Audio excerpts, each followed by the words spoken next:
Jadi ceritanya ada 2 ekor kebo. Satu kebo emak, satu kebo anak. Kebo emak sama kebo anak. Ini kebo anak baru dilahirkan, masih nyusu, belum ngerti dunia.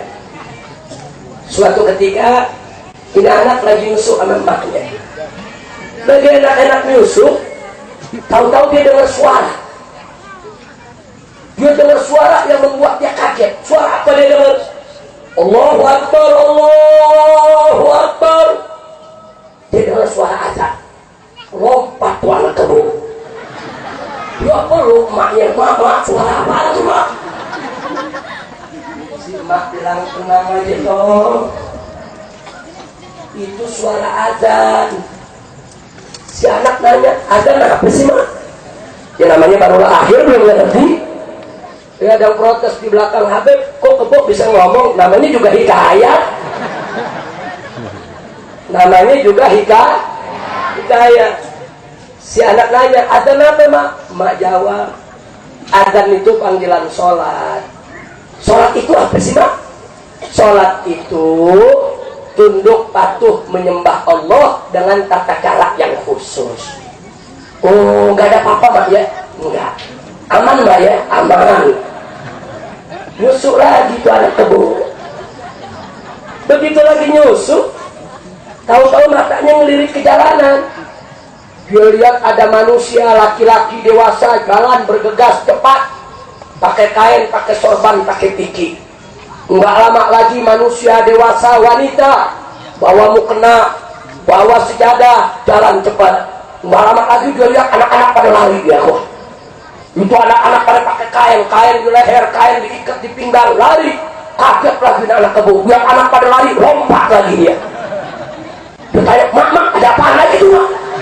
Dia takut ada kebakaran kali. Akhirnya emaknya bilang, tenang nak, itu manusia mau ke masjid. Masjid apa mak? Masjid tempat sholat. Loh kenapa ke masjid mak? Kan tadi ada adzan panggilan sholat. Oh, jadi mereka mau sholat di masjid mak? Iya. Oh begitu mak. Jadi nggak ada apa-apa nih mak? Enggak, aman. Ayo nyusul lagi.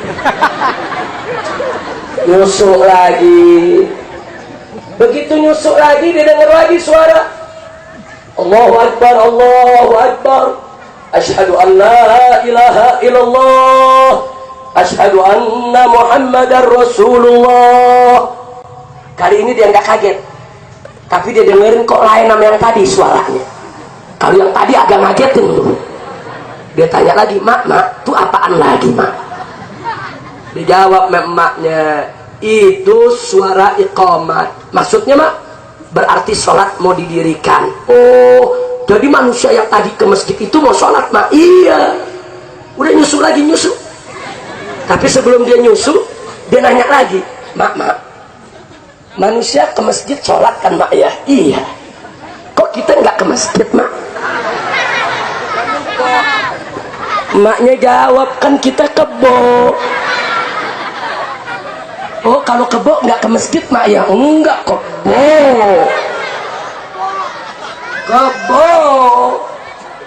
Terus tuh anak nanya lagi, sholat juga enggak mak sholatnya?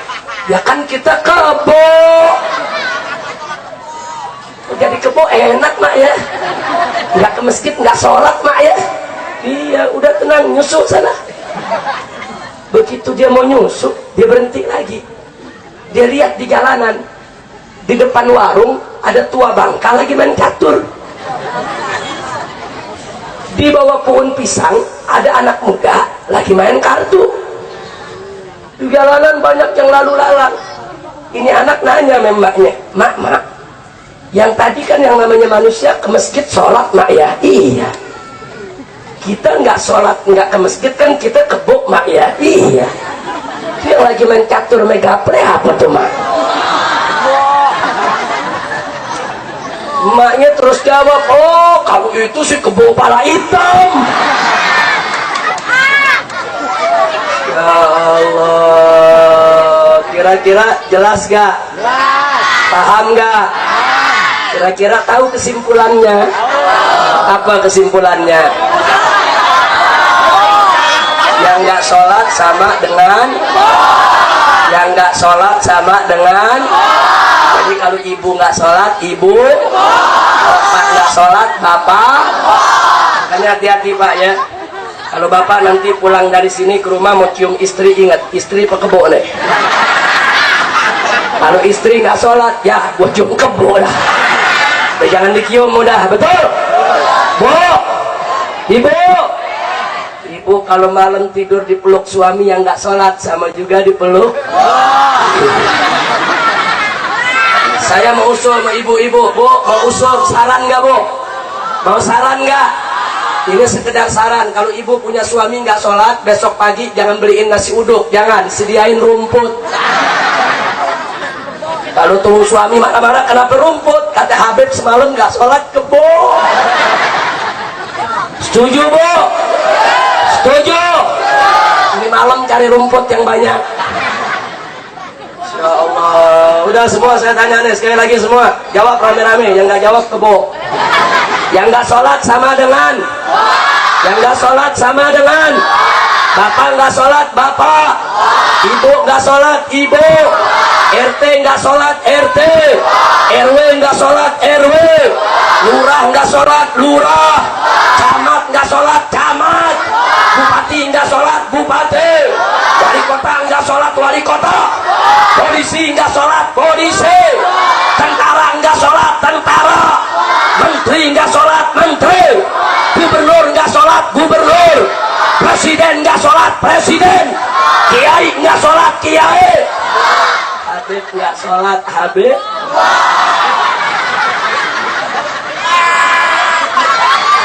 Udah deh, ceramahnya sampai di sini aja deh. Ya bukan saya datang capek-capek jauh-jauh Habib kebo. Oke Bu, ini anak-anak muda nih Bu, sentimen Bu. Waktu saya tanyanya kencang, polisi nggak sholat, jawabnya pelan, kebo. Presiden nggak sholat, jawabnya pelan, kebo. Begitu saya tanya pelan, Habib nggak sholat, kebo. Ketahuan sentimennya loh. Udah dong Ustaz Suhaimi sampai di sini lagi dah ceramahnya dah. Daripada gue capek-capek ceramah di sentimen ya. Masya Allah, tapi nggak apa-apa Bapak Kiai Ustaz Suhaimi jangan tersinggung. Sengaja Kiai tadi saya sebut sama Habib, Kiai nggak sholat, Kiai kebo, Habib nggak sholat, Habib kebo. Kenapa?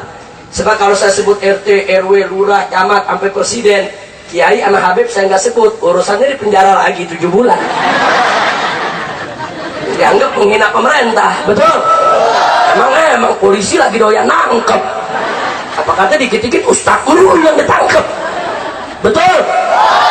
Makanya kalau sekarang polisi menangkap Habib menghina presiden, tunggu dulu kan Kiai mah Habib gue sebut. Betul? Allahu Akbar. Udah tenang aja, betul?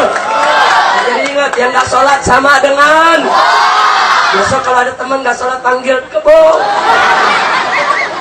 Udah gitu aja. Makanya saya mau tanya orang Pabuaran, mau jadi kebo gak? Mau jadi kebo gak? Jadi kalau anak-anak nggak sholat, anak. Mudah-mudahan ya besok-besok anak-anak kecil kita pada rajin sholat. Amin. Mau jadi kebo tidak? Kalau udah mau jadi kebo, rame-rame tegakkan sholat 5 waktu. Alhamdulillah. Nah baik Bapak Ibu, sebetulnya banyak yang saya mau sampaikan. Tapi karena malam ini saya harus ngisi di Pondok Terong. Nah, saya cukupkan sampai di sini dan jangan kemana-mana. Masih ada ustadz lain yang akan menyampaikan ceramahnya, insya Allah. Maka itu tadi habis baca maulid, saya langsung naik, nggak pakai sambut-sambutan dulu. Kenapa? Karena kita harus bagi waktu dengan saudara kita di tempat lain. Mudah-mudahan pertemuan kita ini akan diberkahi oleh Allah. Amin. Amin ya Rabbal Alamin. Insya Allah di lain waktu kita bisa ketemu lagi, di lain waktu kita bisa kumpul bersama lagi, di lain waktu kita bisa saling berbagi cerita, di lain waktu insya Allah kita bisa menimba ilmu lagi. Amin ya Rabbal Alamin. Rabbana atina fid dunya hasanah wa fil akhirati hasanah wa qina adzabannar. Wa sallallahu ala sayyidil mursalin wa ala alihi wa sahbihi ajma'in walhamdulillahi rabbil alamin. Taqabbalallahu minna wa minkum wa taqabbal ya karim. Terima kasih atas segala perhatiannya. Saya mohon maaf atas segala kekurangan, kehilafan dan kesalahannya. Dan tolong nanti waktu saya turun dari sini saya akan langsung jalan keluar agar diberikan jalan dan tidak mengganggu ketertiban, insya Allah. Terima kasih kepada Ustadz Suhaimi. Kita minta kepada beliau untuk terus berjuang dengan majelis taklimnya, dan kepada seluruh laskar-laskar FPI yang tadi saya lihat ada di kampung ini. Terima kasih atas ikut kerjasamanya untuk mengamankan acara ini. Mudah-mudahan kita semua akan diberkahi oleh Allah. Amin ya rabbal alamin. Sekian apa yang bisa saya sampaikan. Hadani Allah wa iyyakum ila siratihil mustaqim. Wassalamualaikum warahmatullahi